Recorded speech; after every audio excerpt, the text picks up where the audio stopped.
My concerns stemmed from the fact that White and Davidson were frequently locked up alone behind closed doors at the ALPA office, discussing who knows what, or surreptitiously meeting with top executives.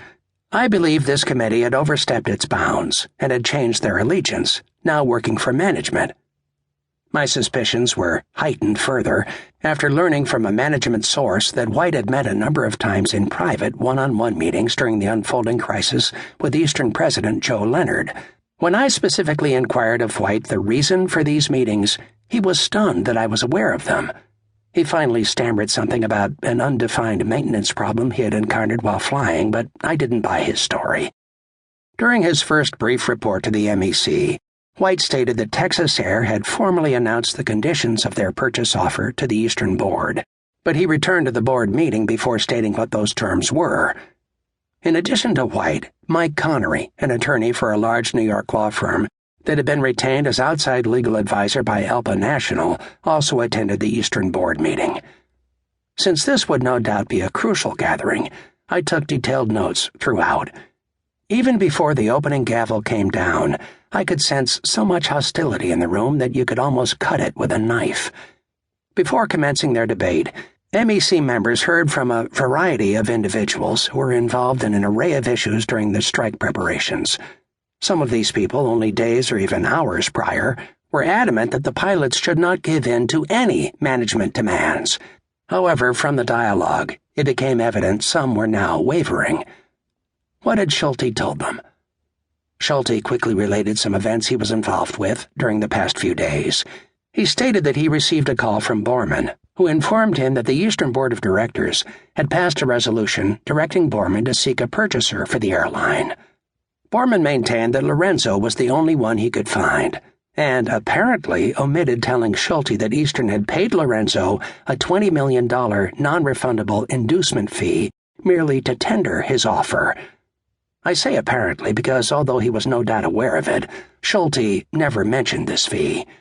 This considerable sum came from Eastern's coffers, and Lorenzo would get this money whether or not the deal was consummated. This very important detail was only uncovered later. How many other parties might have shown similar interest if offered a comparable amount? Schulte apprised the MEC that the only alternative to the Lorenzo purchase would be a new pilot contract that included all the draconian concessions, that without these the company would be sold. He stated Borman had personally informed him that Texas Air would purchase Eastern whether or not the pilots went on strike, and without the sale to Texas Air or a new pilot contract, Eastern would declare bankruptcy on Wednesday, February 26th, the date when the pilots were free to strike.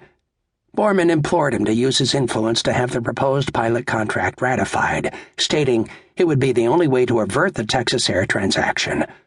Schulte didn't elaborate further on any other items that might have been discussed, but finished by strongly suggesting the MEC ratify the proposed contract. He claimed that he was making this recommendation even though the contract wasn't a good one, which was a gross understatement. I felt the real Schulte was now emerging.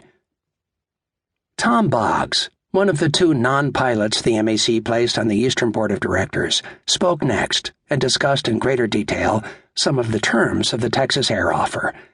He stated Merrill Lynch had determined the price would be in the range of $5 to $13 per Eastern common share, and that Lorenzo could get 51% of the shares almost overnight by purchasing the authorized but never issued shares, the very same ones that Copeland had expressed concern about.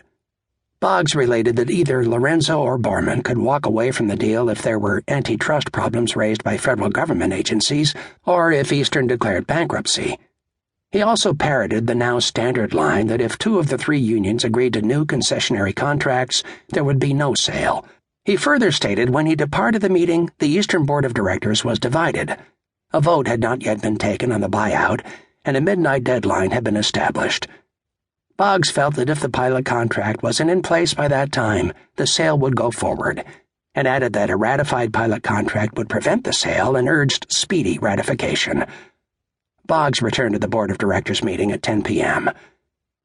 ALPA National President Henry Duffy next addressed the MEC. Duffy, a Delta Airlines pilot, stated the MEC had to weigh the good preventing the sale against the bad that was contained in the proposed contract.